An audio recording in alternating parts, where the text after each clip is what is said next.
Welcome to my channel, the Book of Esther, Chapter 1. The King's Banquets. Now in the days of Ahasuerus, the Ahasuerus who reigned from India to Ethiopia over 127 provinces, in those days when King Ahasuerus sat on his royal throne in Susa, the citadel, in the 3rd year of his reign he gave a feast for all his officials and servants. The army of Persia and Media and the nobles and governors of the provinces were before him, while he showed the riches of his royal glory and the splendor and pomp of his greatness for many days, 180 days.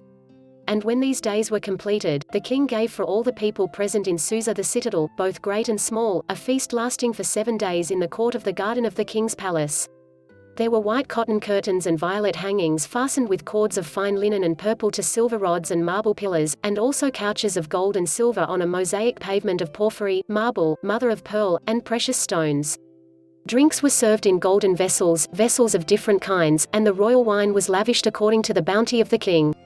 And drinking was according to this edict, there is no compulsion. For the king had given orders to all the staff of his palace to do as each man desired. Queen Vashti also gave a feast for the women in the palace that belonged to King Ahasuerus. Queen Vashti's refusal. On the 7th day, when the heart of the king was merry with wine, he commanded Mehuman, Biztha, Harbona, Bigtha and Abagtha, Zethar and Carcas, the 7 eunuchs who served in the presence of King Ahasuerus, to bring Queen Vashti before the king with her royal crown, in order to show the peoples and the princes her beauty, for she was lovely to look at. But Queen Vashti refused to come at the king's command delivered by the eunuchs. At this the king became enraged, and his anger burned within him.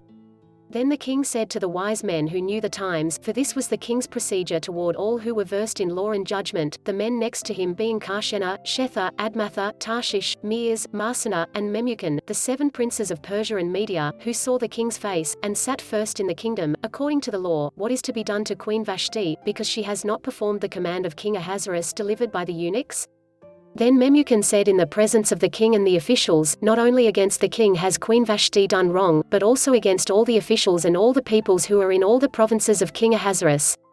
For the queen's behavior will be made known to all women, causing them to look at their husbands with contempt, since they will say, King Ahasuerus commanded Queen Vashti to be brought before him, and she did not come. This very day the noble women of Persia and Media who have heard of the queen's behavior will say the same to all the king's officials, and there will be contempt and wrath in plenty. If it please the king, let a royal order go out from him, and let it be written among the laws of the Persians and the Medes so that it may not be repealed, that Vashti is never again to come before King Ahasuerus. And let the king give her royal position to another who is better than she. So when the decree made by the king is proclaimed throughout all his kingdom, for it is vast, all women will give honor to their husbands, high and low alike. This advice pleased the king and the princes, and the king did as Memucan proposed. He sent letters to all the royal provinces, to every province in its own script and to every people in its own language, that every man be master in his own household and speak according to the language of his people. Esther Chapter 2. Esther chosen queen.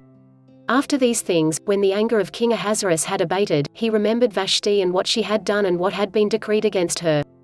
Then the king's young men who attended him said, Let beautiful young virgins be sought out for the king.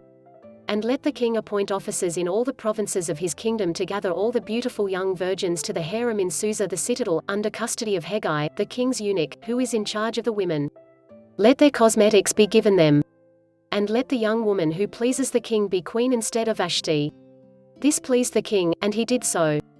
Now there was a Jew in Susa the citadel whose name was Mordecai, the son of Jair, son of Shimei, son of Kish, a Benjaminite, who had been carried away from Jerusalem among the captives carried away with Jeconiah king of Judah, whom Nebuchadnezzar king of Babylon had carried away. He was bringing up Hadassah, that is Esther, the daughter of his uncle, for she had neither father nor mother. The young woman had a beautiful figure and was lovely to look at, and when her father and her mother died, Mordecai took her as his own daughter. So when the king's order and his edict were proclaimed, and when many young women were gathered in Susa the citadel in custody of Hegai, Esther also was taken into the king's palace and put in custody of Hegai, who had charge of the women. And the young woman pleased him and won his favor. And he quickly provided her with her cosmetics and her portion of food, and with 7 chosen young women from the king's palace, and advanced her and her young women to the best place in the harem. Esther had not made known her people or kindred, for Mordecai had commanded her not to make it known. And every day Mordecai walked in front of the court of the harem to learn how Esther was and what was happening to her. Now when the turn came for each young woman to go into King Ahasuerus, after being 12 months under the regulations for the women, since this was the regular period of their beautifying, 6 months with oil of myrrh and 6 months with spices and ointments for women, when the young woman went into the king in this way, she was given whatever she desired to take with her from the harem to the king's palace. In the evening she would go in, and in the morning she would return to the second harem in custody of Shashgaz, the king's eunuch, who was in charge of the concubines. She would not go into the king again, unless the king delighted in her and she was summoned by name. When the turn came for Esther the daughter of Abihail the uncle of Mordecai, who had taken her as his own daughter, to go into the king, she asked for nothing except what Hegai the king's eunuch, who had charge of the women, advised. Now Esther was winning favor in the eyes of all who saw her. And when Esther was taken to King Ahasuerus, into his royal palace, in the 10th month, which is the month of Tebeth, in the 7th year of his reign, the king loved Esther more than all the women, and she won grace and favor in his sight more than all the virgins, so that he set the royal crown on her head and made her queen instead of Vashti. Then the king gave a great feast for all his officials and servants, it was Esther's feast. He also granted a remission of taxes to the provinces and gave gifts with royal generosity. Mordecai discovers a plot. Now when the virgins were gathered together the second time, Mordecai was sitting at the king's gate. Esther had not made known her kindred or her people, as Mordecai had commanded her, for Esther obeyed Mordecai just as when she was brought up by him. In those days, as Mordecai was sitting at the king's gate, Bigthan and Teresh, 2 of the king's eunuchs, who guarded the threshold, became angry and sought to lay hands on King Ahasuerus. And this came to the knowledge of Mordecai, and he told it to Queen Esther, and Esther told the king in the name of Mordecai. When the affair was investigated and found to be so, the men were both hanged on the gallows. And it was recorded in the book of the Chronicles in the presence of the king. Esther chapter 3. Haman plots against the Jews. After these things King Ahasuerus promoted Haman the Agagite, the son of Hammedatha, and advanced him and set his throne above all the officials who were with him. And all the king's servants who were at the king's gate bowed down and paid homage to Haman, for the king had so commanded concerning him. But Mordecai did not bow down or pay homage. Then the king's servants who were at the king's gate said to Mordecai, "Why do you transgress the king's command?" And when they spoke to him day after day and he would not listen to them, they told Haman, in order to see whether Mordecai's words would stand, for he had told them that he was a Jew. And when Haman saw that Mordecai did not bow down or pay homage to him, Haman was filled with fury. But he disdained to lay hands on Mordecai alone. So, as they had made known to him the people of Mordecai, Haman sought to destroy all the Jews, the people of Mordecai, throughout the whole kingdom of Ahasuerus. In the 1st month, which is the month of Nisan, in the 12th year of King Ahasuerus, they cast that is, they cast lots, before Haman day after day, and they cast it month after month till the 12th month, which is the month of Adar. Then Haman said to King Ahasuerus, "There is a certain people scattered abroad and dispersed among the peoples in all the provinces of your kingdom. Their laws are different from those of every other people, and they do not keep the king's laws, so that it is not to the king's profit to tolerate them. If it please the king, let it be decreed that they be destroyed, and I will pay 10,000 talents of silver into the hands of those who have charge of the king's business, that they may put it into the king's treasuries." So the king took his signet ring from his hand and gave it to Haman the Agagite, the son of Hammedatha, the enemy of the Jews. And the king said to Haman, "The money is given to you, the people also, to do with them as it seems good to you."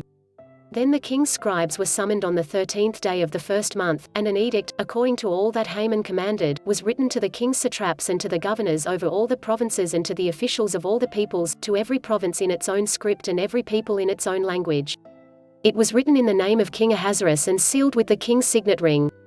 Letters were sent by couriers to all the king's provinces with instruction to destroy, to kill, and to annihilate all Jews, young and old, women and children, in one day, the 13th day of the 12th month, which is the month of Adar, and to plunder their goods. A copy of the document was to be issued as a decree in every province by proclamation to all the peoples to be ready for that day. The couriers went out hurriedly by order of the king, and the decree was issued in Susa the citadel. And the king and Haman sat down to drink, but the city of Susa was thrown into confusion. Esther chapter 4. Esther agrees to help the Jews. When Mordecai learned all that had been done, Mordecai tore his clothes and put on sackcloth and ashes, and went out into the midst of the city, and he cried out with a loud and bitter cry. He went up to the entrance of the king's gate, for no one was allowed to enter the king's gate clothed in sackcloth. And in every province, wherever the king's command and his decree reached, there was great mourning among the Jews, with fasting and weeping and lamenting, and many of them lay in sackcloth and ashes. When Esther's young women and her eunuchs came and told her, the queen was deeply distressed. She sent garments to clothe Mordecai, so that he might take off his sackcloth, but he would not accept them. Then Esther called for Hathach, one of the king's eunuchs, who had been appointed to attend her, and ordered him to go to Mordecai to learn what this was and why it was. Hathach went out to Mordecai in the open square of the city in front of the king's gate, and Mordecai told him all that had happened to him, and the exact sum of money that Haman had promised to pay into the king's treasuries for the destruction of the Jews. Mordecai also gave him a copy of the written decree issued in Susa for their destruction, that he might show it to Esther and explain it to her and command her to go to the king to beg his favor and plead with him on behalf of her people. And Hathach went and told Esther what Mordecai had said. Then Esther spoke to Hathach and commanded him to go to Mordecai and say, all the king's servants and the people of the king's provinces know that if any man or woman goes to the king inside the inner court without being called, there is but one law, to be put to death, except the one to whom the king holds out the golden scepter so that he may live. But as for me, I have not been called to come in to the king these 30 days. And they told Mordecai what Esther had said. Then Mordecai told them to reply to Esther, do not think to yourself that in the king's palace you will escape any more than all the other Jews. For if you keep silent at this time, relief and deliverance will rise for the Jews from another place, but you and your father's house will perish. And who knows whether you have not come to the kingdom for such a time as this? Then Esther told them to reply to Mordecai, go, gather all the Jews to be found in Susa, and hold a fast on my behalf, and do not eat or drink for 3 days, night or day. I and my young women will also fast as you do. Then I will go to the king, though it is against the law, and if I perish, I perish. Mordecai then went away and did everything as Esther had ordered him. Esther chapter 5. Esther prepares a banquet. On the 3rd day Esther put on her royal robes and stood in the inner court of the king's palace, in front of the king's quarters, while the king was sitting on his royal throne inside the throne room opposite the entrance to the palace. And when the king saw Queen Esther standing in the court, she won favor in his sight, and he held out to Esther the golden scepter that was in his hand. Then Esther approached and touched the tip of the scepter. And the king said to her, what is it, Queen Esther? What is your request? It shall be given you, even to the half of my kingdom. And Esther said, if it please the king, let the king and Haman come today to a feast that I have prepared for the king. Then the king said, bring Haman quickly, so that we may do as Esther has asked. So the king and Haman came to the feast that Esther had prepared. And as they were drinking wine after the feast, the king said to Esther, what is your wish? It shall be granted you. And what is your request? Even to the half of my kingdom, it shall be fulfilled. Then Esther answered, my wish and my request is, if I have found favor in the sight of the king, and if it please the king to grant my wish and fulfill my request, let the king and Haman come to the feast that I will prepare for them, and tomorrow I will do as the king has said. Haman plans to hang Mordecai. And Haman went out that day joyful and glad of heart. But when Haman saw Mordecai in the king's gate, that he neither rose nor trembled before him, he was filled with wrath against Mordecai. Nevertheless, Haman restrained himself and went home, and he sent and brought his friends and his wife Zeresh. And Haman recounted to them the splendor of his riches, the number of his sons, all the promotions with which the king had honored him, and how he had advanced him above the officials and the servants of the king. Then Haman said, even Queen Esther let no one but me come with the king to the feast she prepared. And tomorrow also I am invited by her together with the king. Yet all this is worth nothing to me, so long as I see Mordecai the Jew sitting at the king's gate. Then his wife Zeresh and all his friends said to him, let a gallows 50 cubits high be made, and in the morning tell the king to have Mordecai hanged upon it. Then go joyfully with the king to the feast. This idea pleased Haman, and he had the gallows made. Esther chapter 6. The king honors Mordecai. On that night the king could not sleep. And he gave orders to bring the book of memorable deeds, the Chronicles, and they were read before the king. And it was found written how Mordecai had told about Bigthana and Teresh, 2 of the king's eunuchs, who guarded the threshold, and who had sought to lay hands on King Ahasuerus. And the king said, what honor or distinction has been bestowed on Mordecai for this? The king's young men who attended him said, nothing has been done for him. And the king said, who is in the court? Now Haman had just entered the outer court of the king's palace to speak to the king about having Mordecai hanged on the gallows that he had prepared for him. And the king's young men told him, Haman is there, standing in the court. And the king said, let him come in. So Haman came in, and the king said to him, what should be done to the man whom the king delights to honor? And Haman said to himself, whom would the king delight to honor more than me? And Haman said to the king, For the man whom the king delights to honor, let royal robes be brought, which the king has worn, and the horse that the king has ridden, and on whose head a royal crown is set. And let the robes and the horse be handed over to one of the king's most noble officials. Let him dress the man whom the king delights to honor, and let him lead him on the horse through the square of the city, proclaiming before him, Thus shall it be done to the man whom the king delights to honor. Then the king said to Haman, Hurry, take the robes and the horse, as you have said, and do so to Mordecai the Jew, who sits at the king's gate. Leave out nothing that you have mentioned. So Haman took the robes and the horse, and he dressed Mordecai and led him through the square of the city, proclaiming before him, Thus shall it be done to the man whom the king delights to honor. Then Mordecai returned to the king's gate. But Haman hurried to his house, mourning and with his head covered. And Haman told his wife Zeresh and all his friends everything that had happened to him. Then his wise men and his wife Zeresh said to him, If Mordecai, before whom you have begun to fall, is of the Jewish people, you will not overcome him but will surely fall before him. Esther reveals Haman's plot. While they were yet talking with him, the king's eunuchs arrived and hurried to bring Haman to the feast that Esther had prepared. Esther chapter 7. So the king and Haman went in to feast with Queen Esther. And on the second day, as they were drinking wine after the feast, the king again said to Esther, What is your wish, Queen Esther? It shall be granted you. And what is your request? Even to the half of my kingdom, it shall be fulfilled. Then Queen Esther answered, If I have found favor in your sight, O king, and if it please the king, let my life be granted me for my wish, and my people for my request. For we have been sold, I and my people, to be destroyed, to be killed, and to be annihilated. If we had been sold merely as slaves, men and women, I would have been silent, for our affliction is not to be compared with the loss to the king. Then King Ahasuerus said to Queen Esther, Who is he, and where is he, who has dared to do this? And Esther said, A foe and enemy. This wicked Haman. Then Haman was terrified before the king and the queen. Haman is hanged. And the king arose in his wrath from the wine drinking and went into the palace garden, but Haman stayed to beg for his life from Queen Esther, for he saw that harm was determined against him by the king.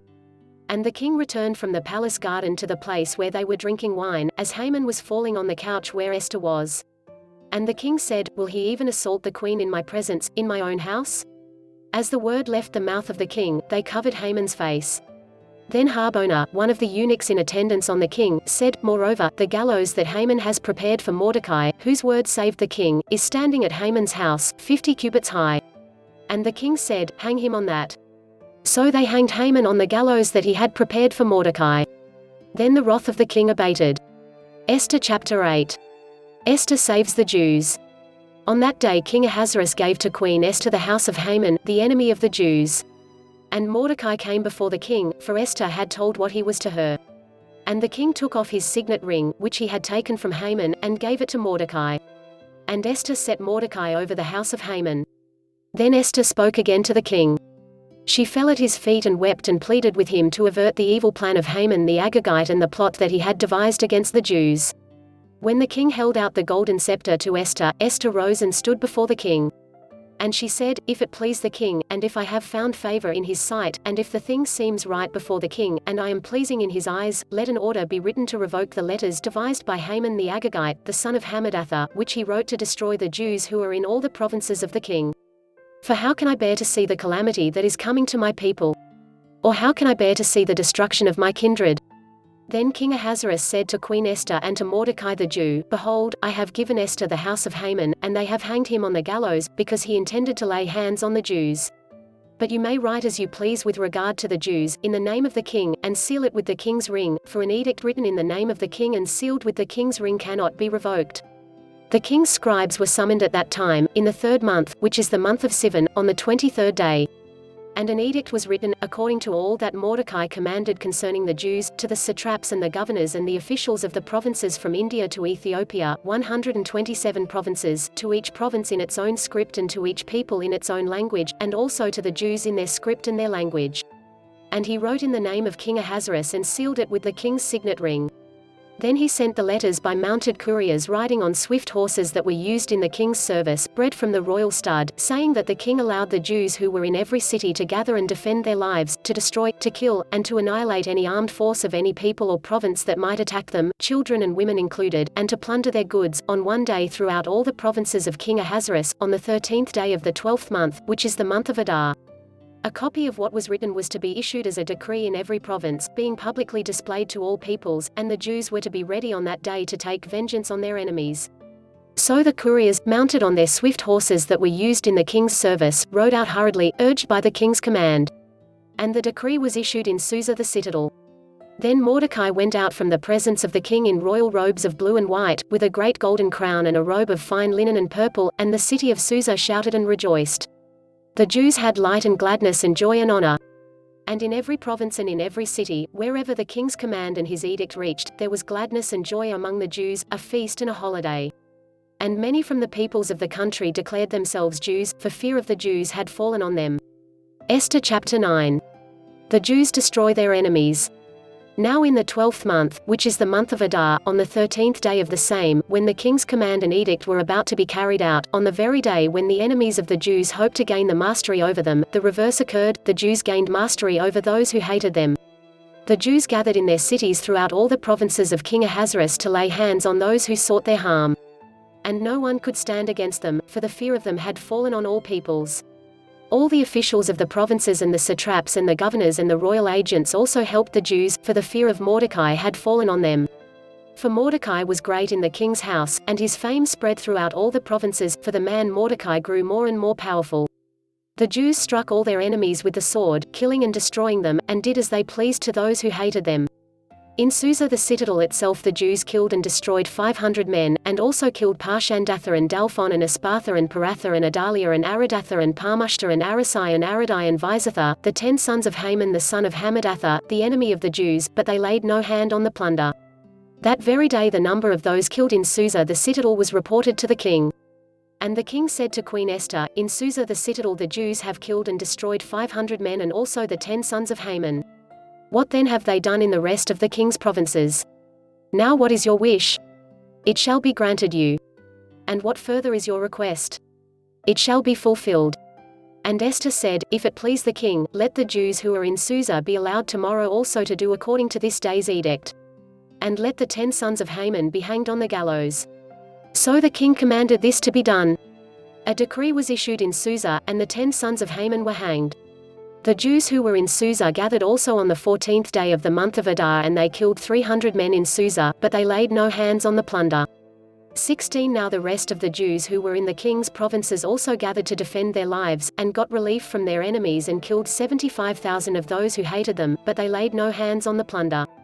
This was on the 13th day of the month of Adar, and on the 14th day they rested and made that a day of feasting and gladness. But the Jews who were in Susa gathered on the 13th day and on the 14th, and rested on the 15th day, making that a day of feasting and gladness. Therefore the Jews of the villages, who live in the rural towns, hold the 14th day of the month of Adar as a day for gladness and feasting, as a holiday, and as a day on which they send gifts of food to one another. The feast of Purim inaugurated. And Mordecai recorded these things and sent letters to all the Jews who were in all the provinces of King Ahasuerus, both near and far, obliging them to keep the 14th day of the month Adar and also the 15th day of the same, year by year, as the days on which the Jews got relief from their enemies, and as the month that had been turned for them from sorrow into gladness and from mourning into a holiday, that they should make them days of feasting and gladness, days for sending gifts of food to one another and gifts to the poor. So the Jews accepted what they had started to do, and what Mordecai had written to them. For Haman the Agagite, the son of Hammedatha, the enemy of all the Jews, had plotted against the Jews to destroy them, and had cast that is, cast lots, to crush and to destroy them. But when it came before the king, he gave orders in writing that his evil plan that he had devised against the Jews should return on his own head, and that he and his sons should be hanged on the gallows. Therefore they called these days Purim, after the term Pur. Therefore, because of all that was written in this letter, and of what they had faced in this matter, and of what had happened to them, the Jews firmly obligated themselves and their offspring and all who joined them, that without fail they would keep these 2 days according to what was written and at the time appointed every year, that these days should be remembered and kept throughout every generation, in every clan, province, and city, and that these days of Purim should never fall into disuse among the Jews, nor should the commemoration of these days cease among their descendants. Then Queen Esther, the daughter of Abihail, and Mordecai the Jew gave full written authority, confirming this second letter about Purim. Letters were sent to all the Jews, to the 127 provinces of the kingdom of Ahasuerus, in words of peace and truth, that these days of Purim should be observed at their appointed seasons, as Mordecai the Jew and Queen Esther obligated them, and as they had obligated themselves and their offspring, with regard to their fasts and their lamenting. The command of Esther confirmed these practices of Purim, and it was recorded in writing. Esther chapter 10. The greatness of Mordecai. King Ahasuerus imposed tax on the land and on the coastlands of the sea. And all the acts of his power and might, and the full account of the high honor of Mordecai, to which the king advanced him, are they not written in the book of the Chronicles of the kings of Media and Persia? For Mordecai the Jew was second in rank to King Ahasuerus, and he was great among the Jews and popular with the multitude of his brothers, for he sought the welfare of his people and spoke peace to all his people.